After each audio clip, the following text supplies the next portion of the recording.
Rajkot Jangleshwar demolition bill કૌભાંડ મામલે મહત્વપૂર્ણ જે આ સમાચાર ભ્રષ્ટાચારના ગંભીર આક્ષેપો સાથે રોષ પણ વ્યક્ત કરવામાં આવ્યો। ભ્રષ્ટાચારીઓ સામે કડક કાર્યવાહી કરવાની માંગ કરવામાં આવી। વિવાદ થતા તમામ બિલ હાલ અટકાવી દેવાયા છે। અધિકારીઓ પદાધિકારીઓ એકબીજા ઉપર દોષારોપણ કરી રહ્યા છે, પરંતુ આ તમામની વચ્ચે જે વચ્ચેના રૂપિયા છે તે કોણ ખાઈ ગયું, જે પણ રીતે વેન્ડર્સને પૈસા ચૂકવવામાં આવ્યા છે, શું પૂરેપૂરા તેમને ગયા છે કે પહેલેથી તેમની સાથે સાંઠગાંઠ કરવામાં આવી હતી, આ તમામ બાબતો ઉપર હવે તપાસ થશે।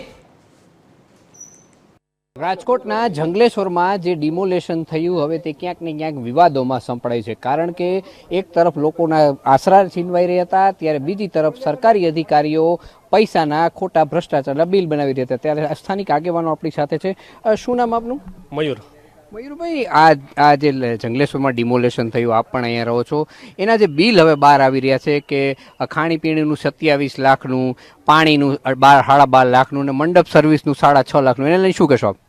એક રીતે તો જોઉં ને તો કલ્પના તરીકે આ બની શકે, જે રીતે અમને બદનામ કર્યા હતા આખા વિસ્તારને અમુક વ્યક્તિઓના નામે, અમુક વ્યક્તિઓ ખરાબ હતા એના હિસાબે આખા વિસ્તારને ખરાબ ચિતરાતા તમામ ન્યૂઝમાં એ આવતું હતું કે અહીંયા બધા ગુનેગારો રહે છે, આ રહે છે। તો આ જ ગુનેગારો રહ્યા ને એમાં થોડા ઘણા હતા, એની જગ્યાએ આખા બધાને ગુનેગાર ચિતરાતા। આ જ પબ્લિકે કોરોનાની અંદર રોજ 2 થી 3 હજાર માણસોને જમાડતા હતા, અને ઓલું કહેવાય ને કુદરત હવે એનો અમને પહેલાં ખરાબ ચિતરાતા, હવે એ લોકોનો વારો આવ્યો છે, તો હવે એ લોકોના રોજ નવા કૌભાંડ નીકળે છે। પેલું 27 લાખનું કૌભાંડ નીકળ્યું, બીજું નીકળ્યું 12 લાખનું પાણીનું, પછી મંડપનું નીકળ્યું, હજી પણ આવા કેટલાય કૌભાંડ કદાચ નીકળશે। હવે તમને વાત કરું કે 12 લાખનું પાણી તમે કલ્પના કરો કઈ રીતે થાય, પોસિબલ જ નથી। અહીંયાના તમામ લોકોએ પોતાના ઘરેથી અહીંયા જે કામ કરતા હતા એને જેટલી પ્રાથમિક સુવિધા જોતી હતી બધી પ્રાથમિક સુવિધા આપતા હતા, વોશરૂમ શીખે બધું બરાબર। બીજું અહીંયા એવા અધિકારીઓ હતા કે જે ચુસ્ત હતા, કે જેને એમ થતું હતું કે ભાઈ આ નિમિત્તનું મારે કંઈ ખાવું નથી, ડિમોલેશનનું થાય મારે કંઈ ખાવું નથી, તેના ઘરેથી ટિફિન આવતા હતા અને એ ખાતા હતા।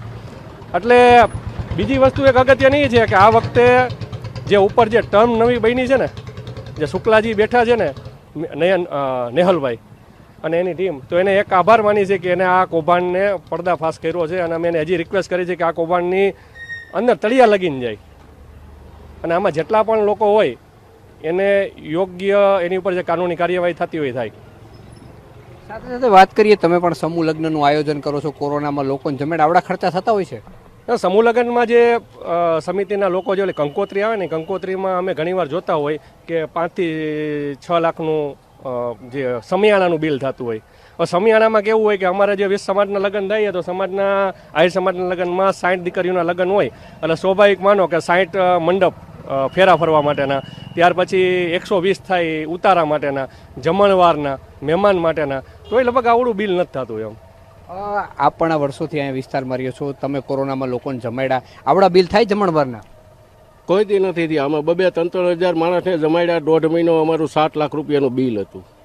આમાં શું તમને ભ્રષ્ટાચાર લાગે છે? ચોખ્ખો ભ્રષ્ટાચાર।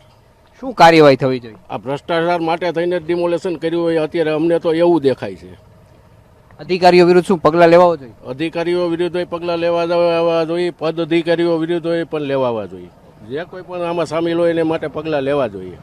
તો આ હતા સ્થાનિક લોકો જે કહી રહ્યા છે કે શું કહેશો લાલાભાઈ, તમે હજી કંઈક કહી રહ્યા હતા? એમાં એવું છે કે પછી શું છે ખબર, આગળ કાર્યવાહી નથી થતી। તમે ન્યૂઝ રિપોર્ટરો બધું બતાવી દો છો, બધું આ જે ચિત્ર છે એ બધા ઉઘાડા પાડી દો છો, પછી આગળની કાર્યવાહી નથી થતી। મારા ખ્યાલે કદાચ હું ખોટો ન હોય તો કોરોનામાં જે પતરા માર્યા હતા ને એના કરોડોના બિલ થયા હતા, આખું ક્વોરન્ટાઇન કર્યું હતું જંગલેશ્વરનું, એ પતરાનું એવડું અઢળક બિલ થયું હતું એમ। તો આવા તો રોજ નવા નીકળે છે પણ ઢકાઈ જાય છે, પણ આ વખતે પહેલી વાર આ બહાર આવ્યું છે।